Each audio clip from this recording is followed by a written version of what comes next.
This is Democracy Now!, democracynow.org, The War and Peace Report. I'm Amy Goodman. We begin today's show with the Trump administration's push to install the CIA's controversial deputy director, Gina Haspel, as the CIA's new director. Haspel is set to begin a Senate confirmation hearing this Wednesday. But according to the Washington Post, the hearing almost didn't happen. The paper reported Sunday Haspel attempted to withdraw her name from consideration over opposition to her role in the CIA's torture program under George W. Bush. Haspel was responsible for running a secret CIA black site in Thailand in 2002, where one prisoner was waterboarded 83 times and tortured in other ways. The former acting director of the CIA confirmed that in 2005, Haspel personally oversaw the destruction of videotapes showing torture at the black site. Gina Haspel reportedly offered to withdraw her nomination Friday after some White House officials raised concerns with her about her ability to get confirmed. She was then summoned to the White House to discuss her history with the covert interrogation program. During the meeting, sources say she offered to withdraw. But by Saturday afternoon, Haspel told the White House she would not withdraw. Also Saturday, White House Press Secretary Sarah Sanders tweeted, "There is no one more qualified to be the first woman to lead the CIA than 30-plus-year CIA veteran Gina Haspel. Any Democrat who claims to support women's empowerment and our national security but opposes her nomination is a total hypocrite," Sanders tweeted. Wednesday's hearing will mark the first time Haspel has been forced to speak publicly about her role in the U.S. torture program and the destruction of CIA tapes documenting the torture. Her nomination has been widely criticized by human rights groups. The American Civil Liberties Union called on the CIA to declassify and release every aspect of Haspel's torture record. Last year, German prosecutors were asked to issue an arrest warrant for Haspel for her role in the torture program. Prosecutors are said to be reviewing the request by the European Center for Constitutional and Human Rights. For more, we go to Washington, D.C., where we're joined by John Prados, senior fellow at the National Security Archive, author of about 30 books on international security, diplomatic intelligence, military history. His latest, The Ghosts of Langley, Into the CIA's Heart of Darkness. John Prados, welcome to Democracy Now! Can you begin by talking about Gina Haspel's record? Well, that's the problem, isn't it, is that no one knows Gina Haspel's record, and everyone is asking the agency to release this information for the purpose of her nomination. And that's actually one of the basic problems in this whole situation. Well, explain what is known at this point. Explain what her involvement was. Okay, sure. We have pieces of documents that identify Ms. Haspel with two specific events, one of them being the torture at the site in Thailand that you mentioned, and the other being the instructions issued by the CIA operations director, Jose Rodriguez, to destroy videotapes that documented CIA torture. At that time, at the later time, she was the chief of staff to Mr. Rodriguez.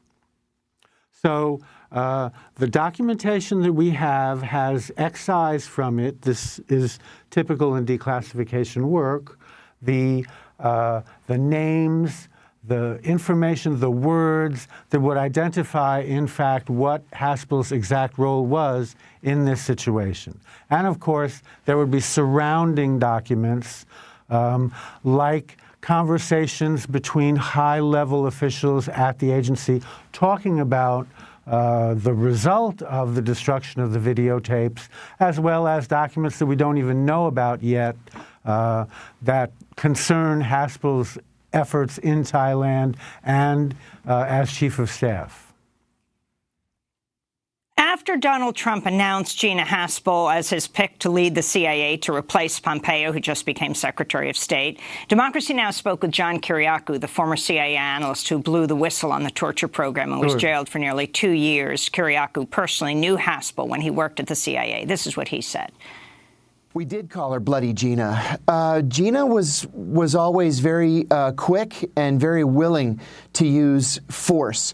You know, there was a group of officers in the CIA's Counterterrorism Center when I was serving there, who I hate to even make the accusation out loud, but I'm going to say it, who enjoyed using force. Yeah, everybody knew that torture didn't work. That's not even the issue. Lots of different things work. Was it moral, and was it ethical, and was it legal? I think the answers to those questions are very clearly no. But Gina and people like Gina did it, I think, because they enjoyed doing it. They tortured just for the sake of torture, not for the sake of gathering information. So that's John Kiriakou, who knew Gina Haspel at the CIA. John Prados, if you can elaborate on what he has just said. Well, it's actually a very important point to make, because all of this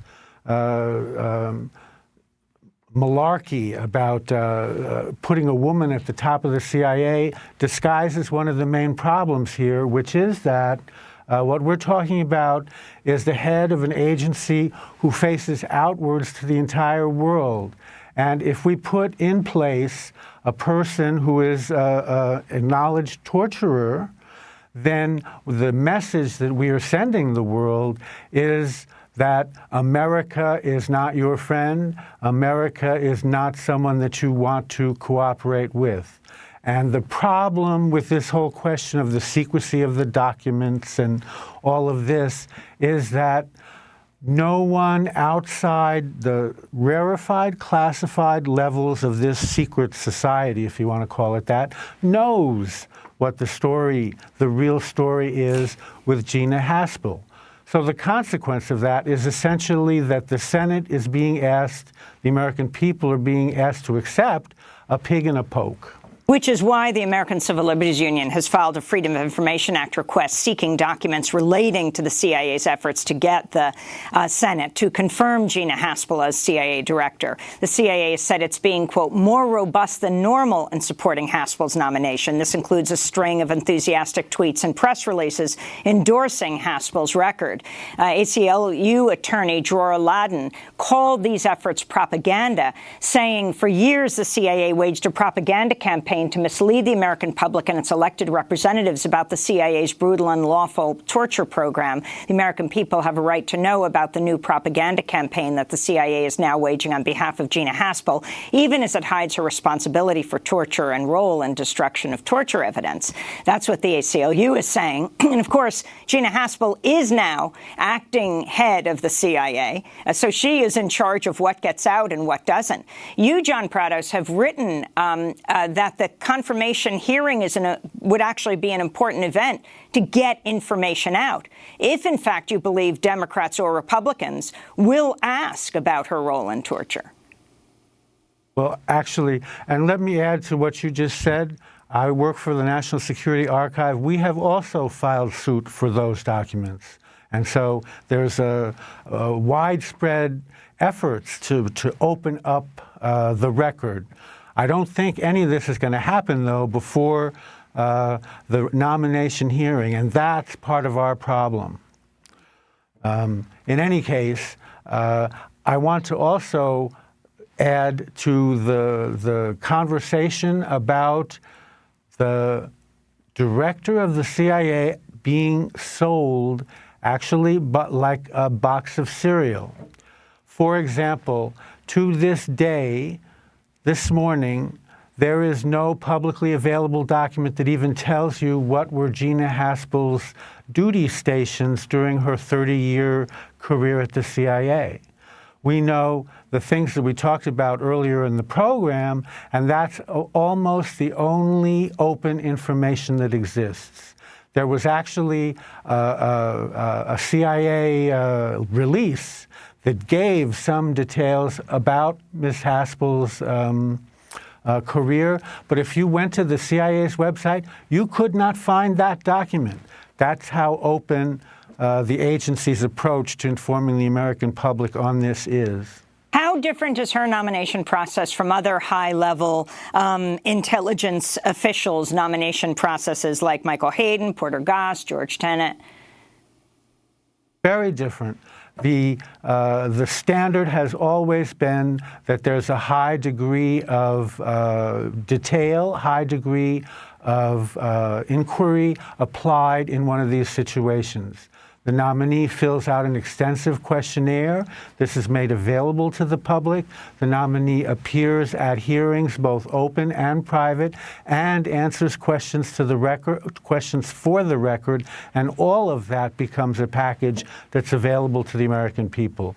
Ms. Haspel is going to go to her nomination hearing as of now without the public even being aware of what her duty stations at the CIA were. And when you heard on Friday that she might withdraw her nomination, or the reporting in the Times, she might withdraw as a candidate, what were your thoughts? What do you think this means? And even if she did withdraw or wasn't approved, she could stay as head of the CIA for as long as President Trump doesn't nominate or a nomination process goes forward for someone else, right?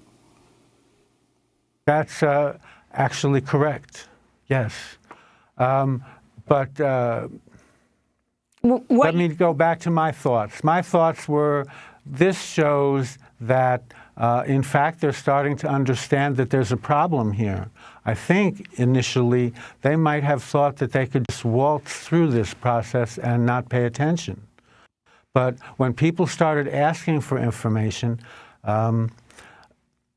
they began in a posture of denial, and then as they have come closer to the sort of moment, they're beginning to realize that this is a much more complicated thing than they thought. Well, we will continue to follow this, of course. Hearing, at least for now, the confirmation hearing of Gina Haspel to be head of the CIA is set for Wednesday. John Prado, senior fellow at the National Security Archive, has written many books on intelligence and security. Thank you, John. His latest, The Ghosts of Langley, Into the CIA's Heart of Darkness. This is Democracy Now! When we come back, with the ending of the temporary protective status for Hondurans, is President Trump ending TPS altogether? Stay with us.